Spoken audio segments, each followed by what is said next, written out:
నమస్తే ప్రసాద్ అన్న. నమస్తేరా. ఎట్లున్నారన్న? బాగున్నా. బాగున్నారా అన్న? రైట్ అన్న. ఇప్పుడు నీళ్ళ మీద చాలా కొట్లాట జరుగుతుంది. నీళ్లు సాధించడానికి కొట్లాట చేసిన వాళ్ళు ఎవరు, ఇప్పుడు నిందలు వేస్తున్న వాళ్ళు ఎవరు, అసలు నీళ్ళ మీద పోరాటం ఎట్లా జరిగింది ఏం చెప్తారన్న? నీళ్లు నిధులు నియామకాల కోసం తెలంగాణ రాష్ట్రం కోసం పోరాడింది కేసీఆర్ సార్. ఎక్కువ నీళ్ళ మీద ఆయనకు అవగాహన ఉంది. ఇక్కడ ఎన్ని టీఎంసీల నీళ్ళు వస్తే ఇక్కడ వ్యవసాయ రంగం బాగుపడుతుంది, రైతులు బాగుపడతారని ఆయన గట్టి కంకణం కట్టుకొని కాళేశ్వరం కట్టిండు. తెలంగాణ రాష్ట్రం సాధించిన తర్వాత అద్భుతంగా పాలమూరు రంగారెడ్డి ఎత్తిపోతల పథకాన్ని తీసుకొచ్చిండు. ఇట్లా నీళ్ళ మీద కొట్లాడింది ఓన్లీ కేసీఆర్ సార్ మాత్రమే. కానీ ఇప్పుడు వచ్చిన రేవంత్ రెడ్డి అంటాడు అసలు నీళ్ల విషయంలో తెలంగాణ రాష్ట్రానికి 100 ఏళ్ళు వెనకపోయేటట్టు, అంటే ఈ 10 ఏళ్ల పాలనలో 100 ఏళ్ళు వెనకపోయేటట్టు అన్యాయం చేసిందే కేసీఆర్ అంటాడు. ఏం చెప్తారు? అసలు వాళ్ళు ఇప్పటివరకు ఒక్క ప్రాజెక్ట్ అన్నా కట్టిల్లా? మరి 2 ఏళ్ల కాలంలో 3 ఏళ్ల కాలంలో ఒక్క ప్రాజెక్ట్ కన్నా అనుమతి తీసుకొచ్చిల్లా? పోనీ ఆగిపోయిన ప్రాజెక్టులకు ఏమైనా వాళ్ళు మళ్ళీ ఏమైనా చేసిల్లా? అంతేందుకు కాళేశ్వరం కూలిపోయింది అని అంటున్నారు, దాన్ని రిపేర్ చేసిల్లా? చేయలే కదా. అప్పుడు తెలంగాణ ఉద్యమంలో ఒక పాట ఉంటుండే, గోదారి గోదారి ఓహో పారేటి గోదారి, చుట్టూ నీళ్లు ఉన్న చుక్క దొరకని ఎడారి మా భూమి, మాది తెలంగాణ భూమి. ఈ పాట పాడుకునేది. ఈ పాట పాడుకున్నాం కాబట్టి, కన్నీళ్లు పెట్టినాం కాబట్టి కేసీఆర్ సార్ అది చూసి గోదావరి నీళ్లను 12 కిలోమీటర్లు వెనక్కి తీసుకెళ్ళి అక్కడ కాళేశ్వరం కట్టి ఇవాళ వేల లక్షల ఎకరాలకు నీళ్లు అందించి సాగు చేయించి రైతుల బతుకులు బాగు చేసినటువంటి తెలంగాణ ప్రదాత ఎవరైతే ఉన్నారో అది ఓన్లీ కేసీఆర్. నిందలేస్తున్నది మాత్రం కాంగ్రెస్ ప్రభుత్వం. కేసీఆర్ మీద ఒక పాట పాడవా?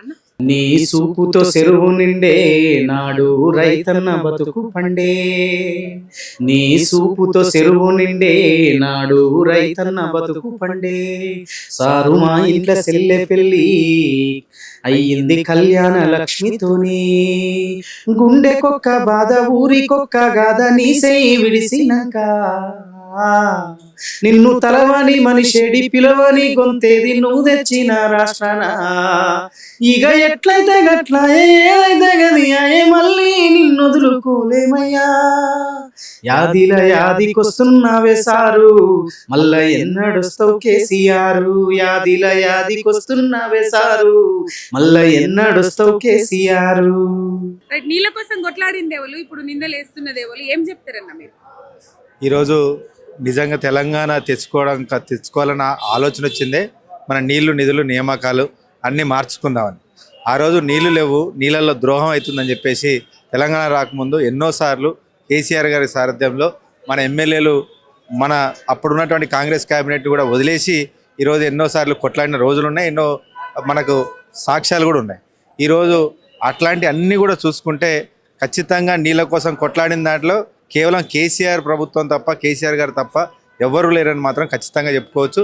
దీన్ని వాళ్ళు నిన్న అసెంబ్లీ సాక్షిగా ఎన్ని వందల అబద్ధాలు చెప్పినా కానీ ఇది చరిత్ర చెరపలేని ఇది నిజాన్నిగా మనం ఈరోజు మనందరం కూడా గమనించవచ్చు. కాబట్టి ఖచ్చితంగా కేసీఆర్ గారి హయాంలో తెలంగాణ సంబంధించినటువంటి మన అందరం కూడా గర్వించదగ్గ అంశంగా ఓన్లీ కేసీఆర్ గారి వల్లే ఈరోజు తెలంగాణలో నీళ్లు అత్యధికంగా రైతులు సంక్షేమంగా ఉన్నారని మాత్రం వాస్తవం అని చెప్పి తెలియదు. ఇవన్నీ అసెంబ్లీలో మాట్లాడాల్సిన ముచ్చట్లు. ఇప్పుడు వాళ్ళు తప్పులు మాట్లాడినా ఒప్పులు మాట్లాడినా ఆన్ రికార్డ్స్ ఉంటాయి. ఇప్పుడు అక్కడ మాట్లాడిన అంశాలను బయటకు వచ్చి మాట్లాడడం వల్ల ఫాయిదా అయిందని చెప్పి చాలా మంది అడుగుతున్నారు. ఏం చెప్తారండి?